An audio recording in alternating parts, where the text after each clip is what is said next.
First जो अपना video था उसके अंदर अपन ने टेंसू के जो पार्ट थे उसके बारे में पढ़ा था। और ये वीडियो जो सेकंड है इसके अंदर टेंसू की जो हेल्पिंग वर्ब्स जो होती है ऑल ओवर कंप्लीटली 12 टेंसू की जो हेल्पिंग वर्ब्स होती हैं वो आपको बहुत ही इजी तरीके से और बहुत ही आसानी से याद होने का तरीका बताऊंगा, जिसके अंदर आपको हेल्पिंग वर्ब्स, क्योंकि हेल्पिंग वर्ब्स जो है वो ये नहीं कि टेंस के अंदर ही काम में आती है, हेल्पिंग वर्ब टेंसू के अंदर भी काम में आती है, तो डायरेक्ट इनडायरेक्ट के अंदर भी काम में आती है, पैसिव वॉइस के अंदर भी काम में आती है। यानी इंग्लिश की ऐसी कोई भी टॉपिक इंग्लिश का नहीं है जिसके अंदर हेल्पिंग वर्ब्स काम में नहीं आती हो, ठीक है। और इंग्लिश की किसी भी कहीं पर भी किसी भी जगह टेंस काम में नहीं आते हो। इंग्लिश के अंदर टेंसों को इंग्लिश की मूल जड़ कहा गया, क्यों? क्योंकि टेंस जो है वो इंग्लिश की क्या है, जिसको टेंस नहीं आते हैं उसको इंग्लिश में कुछ नहीं आएगा, ठीक है। और इंग्लिश को समझने के लिए यदि उसने नॉर्मल तरीके से टेंसों को समझ लिया तो इंग्लिश उसके सामने कुछ नहीं है। विद्यार्थी क्या है कि इस चीज से लेकर के इंग्लिश सब्जेक्ट्स के लेकर से वो घबराए हुए होते हैं इंग्लिश सब्जेक्ट को लेकर के, लेकिन आपको अच्छी प्रकार से टेंस आते हो यानी इंग्लिश की आपको ग्रामर आती हो तो आपको घबराने की कोई आवश्यकता नहीं होगी। क्यों? क्योंकि ये टेंस है। ये क्या है? टेंस है। और टेंस मैंने आपको पहले ही बता दिया था कि टेंस और जो टाइम होता है वो क्या होता है, एक ही होता है। टेंस और टाइम तो एक ही होता है। और एक होता है टीचर, दूसरा क्या होता है? टीचर। यानी टेंस और टाइम टीचर, एक तो टाइम होता है और एक दूसरा क्या होता है? टीचर होता है। ये दोनों एक ही होते हैं। कैसे? इनमें डिफरेंस जो है वो थोड़ा सा डिफरेंस है, ज्यादा डिफरेंस नहीं है इसके अंदर। क्योंकि जो टीचर होता है वो बेचारा पहले सिखाता है और उसके बाद वो एग्जाम लेता है। यानी टीचर पहले क्या करता है? पढ़ाता है, सिखाता है और उसके बाद क्या लेता है? एग्जाम लेता है। और ये टाइम है वो पहले आपका एग्जाम लेता है और उसके बाद ये सिखाता है। यानी टाइम पर आपने ध्यान नहीं दिया, टाइम का आपने इम्पोर्टेंस नहीं समझा, तो इसका मतलब ये आपको अपना आप सिखा देगा कि आपको फ्यूचर के अंदर, भविष्य के अंदर मेरे को क्या करना है। तो ये टीचर और टाइम के अंदर क्या होता है? डिफरेंस होता है, ठीक है। अब उसके बाद देखो चलते हैं हेल्पिंग वर्ब्स ऑफ चार्ट। ये जो हेल्पिंग वर्ब का जो चार्ट है, सबसे पहले अपन को आपको ध्यान रखना है कि सबसे पहले इस प्रकार से अपन को प्रेजेंट, पास्ट और फ्यूचर, प्रेजेंट, पास्ट और फ्यूचर इस प्रकार से लिखना है। ये टेंसों के पार्ट हो गए, प्रेजेंट, पास्ट और फ्यूचर। और अब इनके जो पार्ट हैं अलग अलग, इनको 4 भागों के अंदर डिवाइड किया है, वो यहाँ पे लिखना है अपन को। सबसे फर्स्ट जो है वो कौन सा है? सिंपल है। कौन सा है? सिंपल। और सेकंड पार्ट कौन सा है? कंटिन्यूअस। और थर्ड पार्ट कौन सा है? परफेक्ट।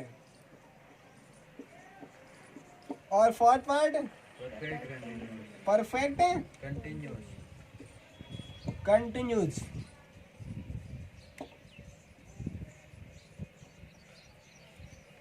तो इसके जो कॉलम बनेंगे वो ऑल ओवर कंप्लीटली 12 कॉलम बनेंगे। अभी ध्यान रखना,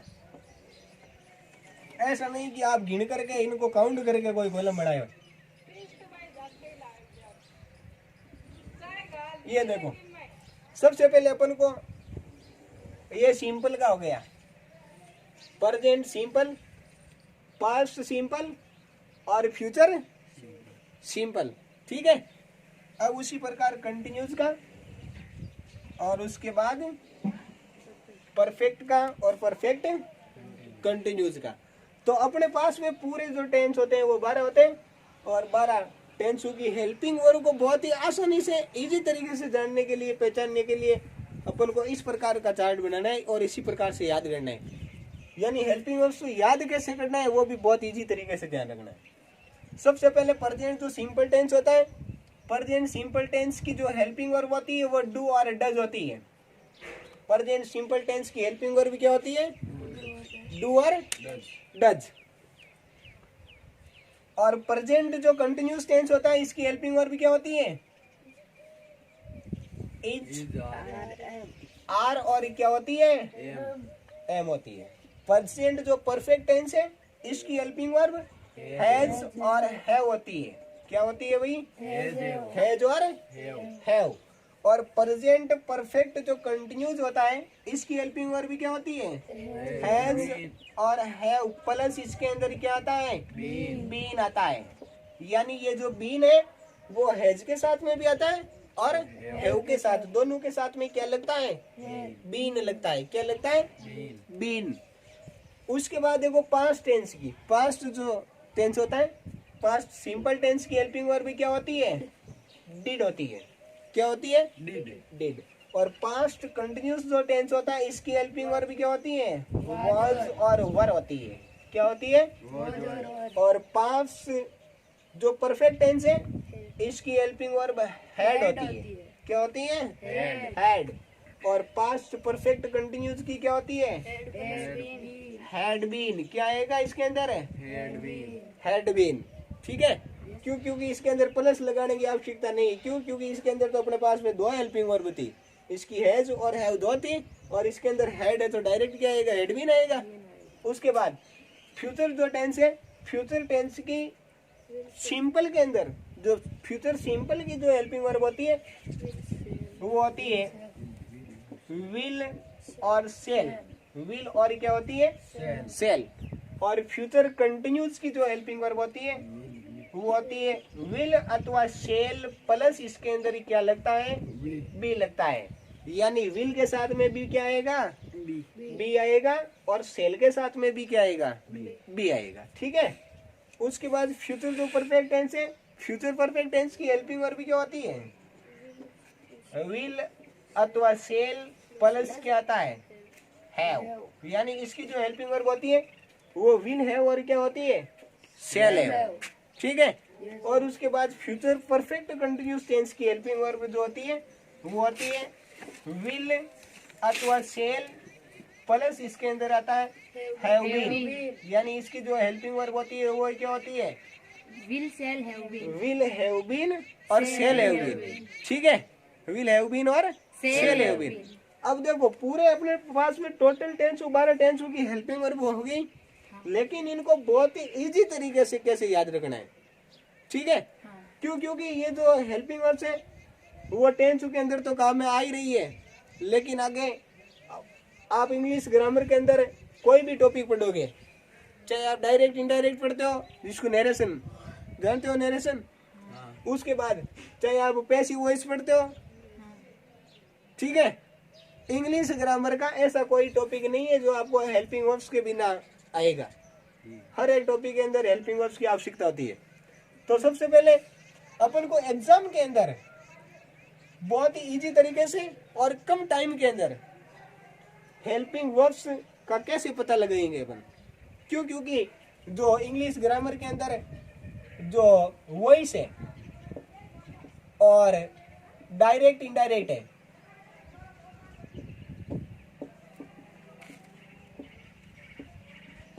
इन दो टॉपिकों के अंदर इनको जो भी सेंटेंस होते हैं इनको सॉल्व करने के अंदर हेल्पिंग वर्ब्स की सबसे ज्यादा आवश्यकता होती है, और टाइम की भी, कि कम टाइम के अंदर अपन को कैसे सॉल्व करना है इनके जो भी क्वेश्चन होते हैं उनको।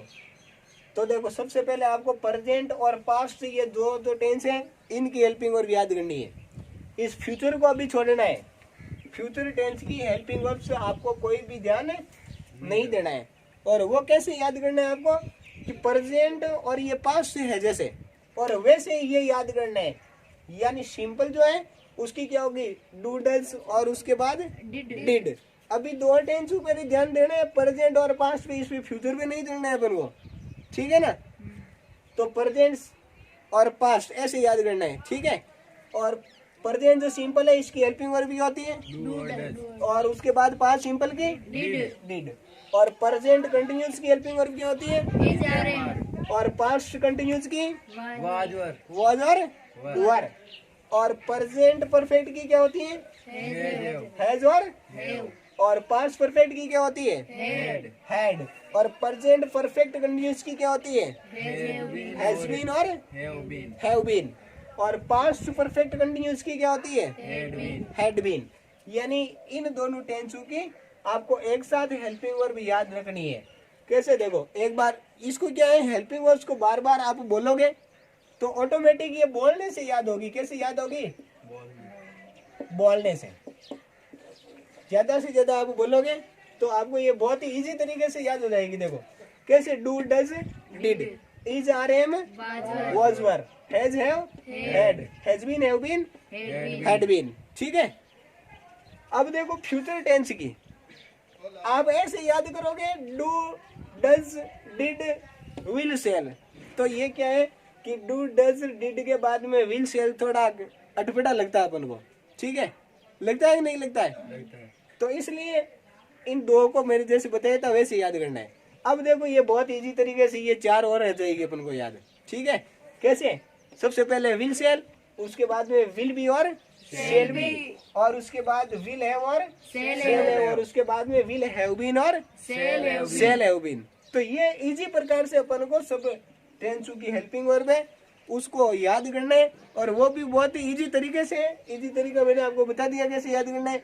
सबसे पहले इनको प्रेजेंट और पास्ट की हेल्पिंग वर्ब को याद करना है, ठीक है, और वो भी बार बार इनको बोल बोल करके याद करना है। और फिर किसकी हो जाएगी, फ्यूचर की। Future की. उसके बाद आपसे कोई भी यदि हेल्पिंग वर्ब्स के बारे में बात करेगा तो आप शायद 10 सेकंड के अंदर ये पूरी हेल्पिंग वर्ब्स बोल सकते हो।